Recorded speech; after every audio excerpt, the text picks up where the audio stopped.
이렇게 연말 연시를 앞두고 있는 이때에 많은 사람들은 뭔가 새롭게 변화될 것을 기대합니다.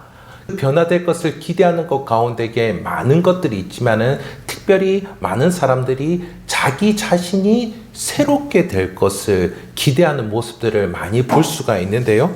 그래서 그 가운데에 육신의 변화를 경험하는 이들도 있습니다. 운동을 하고 그래서 살을 빼고 근육을 만드는 사람들도 있지요. 뿐만 아니라 마음이 새롭게 되는 사람들도 있습니다. 쓰는 말과 표정이 달라지고 또 뿐만 아니라 눈빛까지도 달라지지요. 그리고 생각의 깊이나 또 생활 습관도 달라지게 되는 것들을 우리는 볼 수가 있습니다.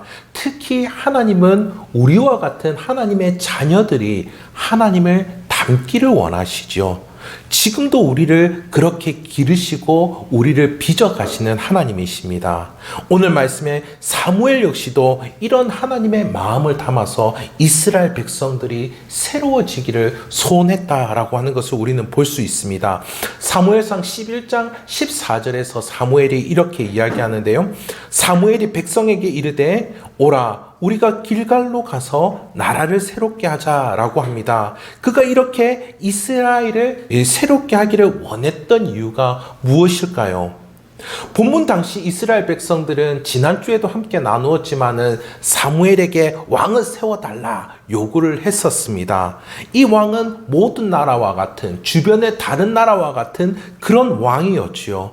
그들의 요구는 왕 대신 하나님을 보좌에서 끌어내리고 그 자리에 인간 왕을 세우는 것이었습니다. 이 죄악에도 불구하고 하나님께서는 이를 허락을 하셨지요. 그리고 아주 작은 베냐민 지파에 있는 그 사울을 왕으로 세우게 됩니다.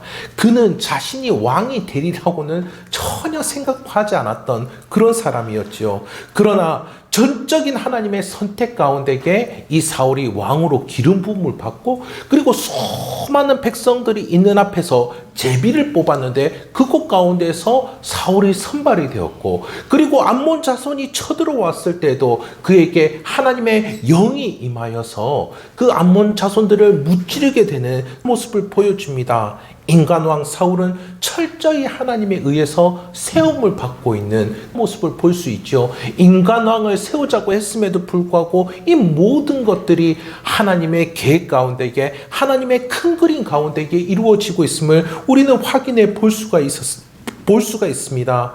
그러니 이스라엘의 왕은 주변의 다른 나라의 왕들과는 달랐던 것이죠. 주변의 다른 나라의 왕들은 모두 다 부국강병하기를 원했던 모습 가운데 행한 왕이었습니다. 그러나 이스라엘의 왕은 하나님의 영에 감동이 되어서 택한 백성들을 구원의 길로 인도하고 그들이 공의와 정의 가운데 살아갈 것을 실현하는 왕이 될 수 있도록 세워진 왕이었지요. 이제 하나님이 직접 다스리는 신정 정치 체제가 이제 막을 내리고 왕정 정치 체제로 접어드는 새로운 국면 가운데 있습니다. 이때 사무엘은 모든 백성 앞에서 나라를 새롭게 하자라고 지금 외치고 있는 것이죠. 사무엘이 나라를 새롭게 하기 위해서 그는 어떤 메시지를 전했을까요? 또 하나님은 이 사무엘을 통하여서 그들에게 어떤 말씀으로 그들을 새롭게 하셨을까요? 오늘은 새로운 미래는 가능한가 시리즈의 5번째의 시간으로 새롭게 하는 회개라는 제목으로 여러분과 함께 말씀을 나누도록 하겠습니다. 우선 새롭게 하기 위해서는 어떻게 해야 될까요? 먼저 문제가 있음을 확인해야 될 것입니다. 우리가 하나님을 떠나 죄 가운데 있을 때에 어떠하죠? 하나님을 떠나 죄 가운데 있을 때에 공허함이 느껴지고 고아와 같고 그리고 때로는 비참함들도 경험하고 어디 의지할 데가 없이 외로움을 느낄 때도 있습니다. 참 내가 왜 이렇게 했지라고 하며 깊은 자책감 가운데에 빠질 때도 있지요. 오늘 본문의 19절에서도 이스라엘의 이런 모습을 볼 수 있습니다. 그들은 이렇게 고백하고 있죠. 우리가 우리의 모든 죄에 왕을 구하는 악을 더하였나이다. 우리가 모든 죄 가운데서 가장 큰 죄인 왕 되신 하나님을 그 보좌에서 끌어내리는 아주 극악한 죄를 저질렀나이다 라고 말하고 있습니다. 그들이 이런 죄악에 빠지게 된 것은 무엇 때문이었습니까? 사무엘이 제대로 사역을 하지 않아서 그랬습니까? 전혀 그렇지 않았죠. 그러면 그들의 하나님인 그 하나님께서 그들에 대해 무관심해서 그렇습니까? 전혀 그렇지 않죠. 오히려 그들이 애굽의 종되었을 때에 구원해 주신 하나님이셨습니다. 그들이 하나님을 떠나서 가나안 족속들에게 괴롭힘을 당하고 있던 그 순간 가운데도 하나님은 사사를 보내주셔서 그들을 지켜 보호해 주셨습니다. 심지어 그들이 하나님을 섬기지 아니하고 정말 나무 토막에 지나지 아니하는 가나안 족속의 우상들을 섬기고 있을 때에도 하나님께서는 그들을 찾아와 주셔서 그들을 지켜주셨음을 우리는 누누이 확인해 볼 수가 있습니다. 이렇게 이스라엘이 범죄했음에도 불구하고 하나님은 구원의 손길로 함께 해주셨음을 사무엘은 강력하게 전하고 있는 것이죠. 하나님이 이스라엘의 왕이었다라고 그렇게 이야기하고 있는 것입니다. 그런데 어찌하여서 암몬 자손의 왕 나하스가 쳐들어왔을 때에 하나님을 왕으로 모시고 하나님을 그렇게 앞세워서 나가지 않았느냐라고 이야기하고 있는 것이죠. 왕이신 하나님을 버리고 인간왕을 구할 수 있느냐며 그들을 책망합니다. 이에 그들은 왕을 구한 자신들의 요구에 대해서 아주 깊은 자책을 하고 있음을 우리는 확인할 수가 있습니다. 여러분, 회개에는 이와 같은 자책의 요소가 있음을 우리는 확인해 볼 수가 있습니다. 무엇이 문제인지 분명하게 확인하는 것들이 있다라고 하는 것이죠. 마치 우리의 마음 가운데에 법정이 있는 것입니다. 우리의 마음 가운데에 법정이 있어서 우리를 신문하는 것이죠. 너 무엇을 잘못했어? 그리고 너 책망을 하는 것이죠. 너 이렇게 했어? 라고 책망을 하고 있는 것입니다. 그래서 자신이 바닥에 내쳐진 비참한 모습 가운데에 있다라는 것을 확인시켜 줍니다. 로마서 7장 9절에서 말씀하지요. 계명이 이름에 죄는 살아나고 나는 죽었도다. 이전에는 죄가 죄인 줄을 몰랐습니다. 그런데 하나님의 말씀 앞에 서고 나니까 내가 참으로 더러운 존재였구나. 나의 실상을 확인하게 되는 거지요. 하나님의 말씀 앞에 서니까는 그것이 거울이 되어서 나의 벌거벗음이 참으로 추하구나 라고 하는 것들을 보게 된 것입니다. 이렇게 자책하며 쓰라림을 경험합니다. 죄를 알게 되고 그로 인해서 슬퍼하게 됩니다. 이 공고한 모습 가운데에 누가 나를 건져내어 줄까라고 이야기하면서 참으로 한탄한 가운데에 있게 되죠. 그래서 대체로 이 회개라는 말을 듣고서 수많은 사람들은 별로 유쾌하지 않는 것 같습니다. 왠지 정죄감이 드는 것 같고 또 자존감도 무너지는 것 같습니다. 그래서 되도록이면 좀 회피하고 싶은 것이지요. 왜 나에게 이 말씀을 알게 해주셔서 왜 내가 이렇게 정죄감을 가져야 되냐, 이런 하소연을 하는 그런 모습도 봤습니다. 또 이렇게 자책을 하면은 뭔가 변화가 있어야 될 것 같은데 그렇지도 않다라고 하는 것이지요.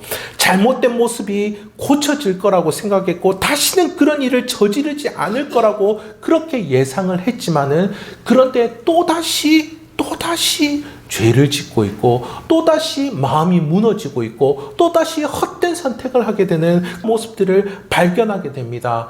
그래서 회개가 무슨 소용이 있는가 싶습니다. 그냥 마음에서 일어나는 자책감을 억누르면서 살아가는 거, 그게 더 편할 것 같다라고 느끼는 것이죠. 왜 이런 일이 발생할까요? 왜 회개가 불쾌하고 회개하기를 회피하고 싶고 또 회개하기보다는 그냥 내 마음에서 올라오는 이 자책감들을 억누르며 사는 게 더 편하다라고 하는 그런 생각이 왜 있게 될까요? 그렇게 여기는 이유가 무엇일까요? 그 이유는 자책감에만 머물러서 그렇습니다. 많은 이들이 회개하면은 자책감까지만 생각하는 경우들이 참으로 많은 것 같습니다.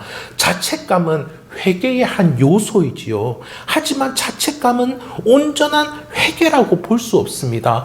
회개는 이런 것입니다. 자책감을 가졌다라고 한다면은 그 모습 그대로 하나님께 나아가는 것이죠. 바닥에 있는 비참한 모습으로 하나님 앞에 가는 것입니다. 오늘 말씀 22절에서 사무엘은 백성들을 향한 하나님의 마음을 전해주지요. 22절에 이렇게 말씀하고 있습니다. 여호와께서는 너희를 자기 백성으로 삼으신 것을 기뻐하셨으므로 여호와께서는 그의 크신 이름을 위해서라도 자기 백성을 버리지 아니하실 것이요. 이것이 복음입니다. 백성들이 어떠한 비참한 모습 가운데 있다 할지라도 그들은 나의 백성이다 말씀하시는 하나님이 계시는 것이지요. 하나님은 결코 자기 백성을 버리지 아니하십니다. 하나님은 이들을 자기 백성으로 삼으신 것을 기뻐하셨다라고 그렇게 말씀하고 있죠. 그런데 이 기뻐하다라고 하는 것을 단지 어떤 감정적으로 좋아했다 이 정도로만 여겨서는 안 되는 것입니다. 분명 그 앞서 하나님께서는 자기 백성을 삼으셨다라고 하는 하나님의 의지가 들어가 있는 것이죠. 그러니 이 말씀은 기꺼이 하나님께서 하나님 자신의 그 마음으로 자기 백성으로 삼으셨다라는 그런 의미입니다. 그래서 기뻐하셨으므로라는 이 말 대신에 기꺼이 하셨으므로라는 이 말을 넣어서 제가 다시 읽어보도록 하겠습니다. 하나님께서는 너희를 자기 백성으로 삼으신 것을 기꺼이 하셨으므로 하나님께서는 자기 백성을 버리지 아니하셨느니라. 하나님께서 작정하시고 그들을 선택하셨기에 그들을 버리지 않으십니다.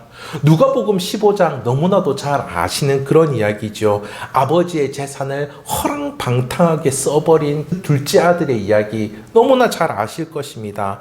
그 아들이 타국에 가서 허랑방탕하게 비참하게 살다가 다시 집으로 돌아오지요. 돌아가면서도 그는 아버지 집에서 종으로 빌어먹으며 살려고 생각하고 그렇게 아버지의 집으로 갑니다. 그러나 아버지는 어떻게 합니까? 아버지는 그 아들을 계속 기다려오고 있었습니다. 저 멀리서 그 아들의 비참한 몰골을 보고서도 아들보다 아버지가 먼저 그 아들을 알아보는 것이죠. 그 아들이 돌아왔을 때에 어떠했습니까? 너무나 기뻐서 동네 사람들을 다 모아다가 잔치를 엽니다. 제일 좋은 옷을 입히고 손가락에 가락지를 끼우고 발에 신을 신깁니다. 왜 이렇게 할까요? 왜 이렇게 할까요? 아들이기 때문입니다. 자기의 아들이기 때문이지요. 그래서 이런 아들이 돌아왔을 때에 기꺼이 맞아들이고 더할 수 없이 기뻤던 것입니다. 그렇다면 그 아들이 또다시 아버지께 돈을 받아내어서 타국에 가서 또 허랑방탕하게 그렇게 살 수가 있겠습니까? 이렇게 회개는 우리를 향하여서 의지를 가지고 계시는, 기꺼이 우리를 받아두시는 그 하나님을 만나는 것, 이것이 회개인 것이지요. 그렇다면 어떻게 하나님께서는 책망받아 마땅한 우리를 만나 주실까요? 이런 이들은 거룩하신 하나님을 만날 수 없지 않습니까? 이렇게 허물 있는 사람이 어떻게 하나님을 만날 수 있습니까? 그런데 하나님께서는 어떻게 하셨지요? 책망받아 마땅한 우리를 대신하여서 예수 그리스도를 내어주셨습니다. 예수 그리스도께서 우리가 받아야 할 그 손가락질을 대신 받으시고, 예수 그리스도가 우리가 당해야 될 그 치욕과 저주를 대신 다 받으신 것이죠. 참된 회개는 결코 자책에 머물지 않습니다. 그로 말미암아 마음이 깊은 공고한 가운데 빠져 있다 할지라도 참된 회개는 결코 자책에 머물러 있는 것이 아니죠. 참된 회개는 자책과 함께 나를 구원하실 분은 오직 예수 그리스도이십니다 라고 하며 예수 그리스도를 붙잡는 것입니다. 나의 책망을 대신하신 예수 그리스도를 의지하면서 하나님을 만나는 것이죠. 그러니 회개는 회피하고 불쾌해야 될 만한 그런 주제가 아닙니다. 회개는 지금도 우리를 구원하는 하나님의 은혜입니다. 그래서 회개는 복음입니다. 회개가 복음입니다. 많은 분들과 신앙 상담을 해오면서 이런 류의 질문을 받아보았습니다. 정말 회개했다라고 하는 거, 정말 뉘우쳤다라고 하는 그런 증거가 있어야 되지 않습니까? 정말 잘못을 시인하고 마음을 돌이켜서 생활 습관이 고쳐진 그런 모습을 보여야 되는 것 아닙니까? 예, 아닙니다. 이런 생각은 우리에게 너무나도 해로운 생각입니다. 왜냐하면 스스로 마음속에서 회개를 만들어내어서 그것을 하나님께 가져가려고 하는 그런 모습이다라고 하는 것이죠. 이런 생각이 예수 그리스도를 만나는데 방해가 되는 것이죠. 이런 생각은 진정으로 회개했다라는 어떤 증거물이 있을 때까지 예수 그리스도께 나아가지 못하게 만드는 것입니다. 우리는 문제를 안고 있기 때문에, 문제가 있기 때문에 예수 그리스도께 나아가는 것이지요. 우리는 책망받고 있기 때문에 예수 그리스도께 나아가는 것입니다. 예수 그리스도로부터 그 문제들의 대가를 탕감받는 것이지요. 그래서 하나님께 우리는 나아갈 수가 있습니다. 회개하라, 회개하라라는 그 말을 듣고서 우리가 회개를 만들어낼 수 있는 것으로 생각을 하는데요. 그렇지 않습니다. 우리는 돌이켜 고칠 수 있는 분, 우리를 돌이켜 고칠 수 있는 분은 오직 예수 그리스도 한 분밖에 없는 줄 믿습니다. 또 이런 질문을 하고는 합니다. 더 겸손해지고 더 철저히 죄를 뉘우쳐야 하지 않을까요? 예수님을 의지할 만큼 적합한 상태가 되어야 되지 않을까요? 겸손한 건 좋은 것입니다. 그런데 얼마나 죄를 뉘우쳐야 될까요? 그 기준을 잡아주시는 분이 계십니까? 저는 그 기준을 모르겠습니다. 도대체 얼마나 뉘우쳐야 될까요? 그런데도 더 철저히 죄를 뉘우치면은 자신이 고쳐질 거다라고 생각을 합니다. 이런 생각은 어떻습니까? 우리를 고통스럽게 만듭니다. 안 그래도 자책을 받고 있는데 더 자신을 고통스럽게 만들어요. 그래서 뉘우치다가 지쳐버립니다. 하지만 하나님께서는 이사야서 55장 1절에서 이렇게 말씀하십니다. 오라 너희 목마른 자들아 물러나오라 돈 없는 자도 오라 너희는 와서 사 먹되 돈 없이 값 없이 와서 포도주와 젖을 사라. 이것이 우리가 해야 될 일입니다. 값없는 은혜를 의지하는 것, 이것이 우리가 해야 될 일이지요. 그리스도의 필요를 절실히 느끼고 믿고 의지해야 되는 것, 이것이 우리가 해야 될 일입니다. 자책하는 마음을 가지고서 우리 주님을 믿고 의지할 때에 우리의 삶의 방향이 죄로부터, 이 세상으로부터 하나님을 향해 가게 될 줄 믿습니다. 또한 우리의 죄된 생각과 습관들이 예수 그리스도께 나아갈 때에 고쳐지게 될 줄 믿습니다. 그렇게 말씀을 통하여서 자책하는 마음이 생긴다라고 한다라면은 속히 예수 그리스도께 나아가십시오. 속히 예수 그리스도를 의지함으로 회개를 하십시오. 오늘 말씀 12장은 사무엘의 고별 설교입니다. 사무엘은 이스라엘의 사사로서 그렇게 사역을 했지요. 그가 얼마나 진실되이 사역했는지 그는 고백하고 있습니다. 또 그의 사역 가운데 그가 이렇게 진실하게 사역을 했던 그 이상으로 하나님이 얼마나 신실하게 사역을 했는지 그 이야기를 하고 있습니다. 그러나 그들은 하나님을 저버리고 인간왕을 세우려고 했었던 것이죠. 이에 대해 하나님의 징계가 있을 것이다 라고 말씀합니다. 하나님께서 징표로서 하늘에 우레와 비가 있을 거다라고 말씀하는데요. 사무엘이 그렇게 이야기하고 하나님께 고하자 그 즉시 하늘에서 우레와 비가 내렸다라고 합니다. 그 순간 이스라엘 백성들은 두려워 떨고 있었지요. 한번 우리의 삶을 돌아보십시오. 나를 위해서 사랑으로 기도하고 또 섬겨주고 위하는 사람들, 그 사람들이 얼마나 많았습니까? 또 뿐만 아니라 이제까지 나는 하나님을 저버리고 하나님을 잊어버리고 하나님의 말씀을 가볍게 여기고 또 내 욕망대로 살아왔던 시간들이 많았습니다. 하지만 하나님은 나를 잊지 않으시고 말씀으로 붙잡아 주시며 선하신 뜻으로 나를 인도해 주셨지요. 그런데 우리는 또다시 하나님의 말씀에서 떠나곤 합니다. 하나님보다 사랑하는 것들을 찾아서 나아갑니다.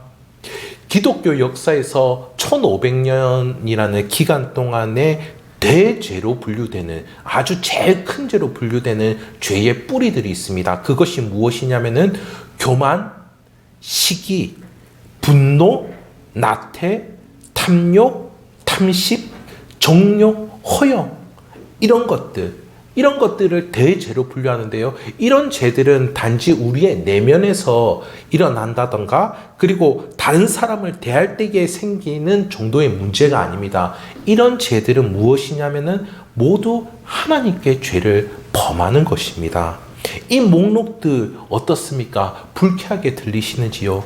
그러나 말씀을 통하여서 나에게 이런 죄가 있음을 확인하게 된다라면은 우리는 그때 나에게 이런 묵은 때가 있구나라고 하는 것을 알게 될 것입니다. 그리할 때 우리는 그 묵은 때를 그리스도께 가지고 가십시오. 그분께서 욕망을 향한 거짓된 사랑에서 벗어나게 해주실 줄 믿습니다. 오히려 하나님을 사랑하게 하시지요. 자유와 참된 만족을 경험하게 해주시는 것입니다. 우리가 교만한 모습 가운데 있다고 해보십시오. 하나님은 우리에게 어떻게 다가오셨습니까? 하나님이 보내주신 예수 그리스도는 우리를 어떻게 대하셨습니까? 교만한 우리에 대해서 힘으로 우리를 누르셨습니까? 그러지 아니하셨지요. 우리 그 높으신 하나님께서 우리보다 낮아지신 모습으로 우리를 대하셨습니다. 우리를 위해서 죽으시고 우리를 위하여서 그 지옥에까지 가시는 그런 수치와 모멸을 당하신 그런 분이시다라고 하신 것이지요. 그분 앞에 우리가 어찌 또다시 교만할 수가 있겠습니까? 그분 앞에 우리가 어찌 또다시 의시되면서 살아갈 수가 있겠습니까? 그분 앞에 우리는 무릎을 꿇고 하나님 앞에 머리를 조아리고 하나님을 사랑한다 고백하고 하나님을 따를 수밖에 없는 것이죠. 그것 가운데에 진정한 자유와 참된 만족이 있게 될 줄 믿습니다. 그런데 우리의 회개를 방해하는 것은 무엇입니까? 18세기 최고의 기독교 저술가 중에 한 명인 토머스 보스턴 목사님은 이렇게 말합니다. 생각이 없는 것. 그러니까 자신에 대해서 성찰하는 그런 시간 없이 살아가는 생각이 없는 모습, 또 세상의 근심과 세상에 대한 사랑, 그런 것에 마음이 빼앗겨서 영혼을 생각하고 돌볼 여지가 없다고 합니다. 또 자유롭게 죄를 지으면서도 모든 것들이 잘 될 것이라는 안이한 생각, 또 신앙생활은 별 유익이 없다는 편견, 그리고 모든 것을 미루기 좋아하는 나태함, 이런 것들이 우리의 회개를 방해합니다. 그렇다면 어떻게 해야 회개를 할 수 있을까요? 죄는 우리에게 모든 좋은 것을 다 가져가 버립니다. 그러니 속히 회개하게 해달라고 기도하십시오. 하나님은 이렇게 약속하셨습니다. 하나님의 약속의 말씀을 의지하여서 기도하시기 바랍니다. 에스겔서 36장 26절에서 27절입니다. 또 새 영을 너희 속에 두고 새 마음을 너희에게 주되 너희 육신에서 굳은 마음을 제거하고 부드러운 마음을 줄 것이며 또 내 영을 너희 속에 두어 너희로 내 율례를 행하게 하리니 너희가 내 규례를 지켜 행할지라. 이렇게 약속하신 대로 새 마음을 달라고 기도하십시오. 새 마음을 주셔서 오직 예수 그리스도만 구하는 모습 가운데에 나가게 해달라고 간구하십시오. 하나님의 영이신 성령께서 우리의 마음을 새롭게 해주시는 은혜를 허락하여 주실 줄 믿습니다. 말씀을 맺도록 하겠습니다. 요즘 대부분의 가정에 들어갈 때에 다 번호키로 해서 이렇게 다 들어가죠. 그래서 문을 탁 닫으면 저절로 탁 잠겨버립니다. 마치 그와 같습니다. 우리는 저절로 어떤 한순간이 지나면 저절로 부정한 생각이 먼저 일어나게 되고요. 저절로 시기와 탐욕을 품고요. 저절로 비판하고 판단하고요. 저절로 그렇게 교만하게 됩니다. 저절로 말하고 저절로 그렇게 말하고 그렇게 하는 게 너무나 쉽습니다. 그리하기에 우리의 죄를 확인하며 우리가 자책감을 갖는다라는 것, 그거는 은혜입니다. 그거는 은혜인 것이죠. 그리고 더 나아가 자책하는 우리가 예수 그리스도를 의지하면서 하나님을 만난다라는 것, 그것은 저 밑바닥에서 저 높은 하늘에까지 올라가는 축복 중에 축복인 줄 믿습니다. 그리하기에 회개하기를 사모하시는 성도님들 되시기를 간절히 소원합니다. 새로운 미래는 이렇게 회개하는 이들을 통하여서 만들어질 줄 믿습니다. 그래서 날마다 고쳐지고 새롭게 되시는 성도님들 되시기를 주님의 이름으로 축복합니다.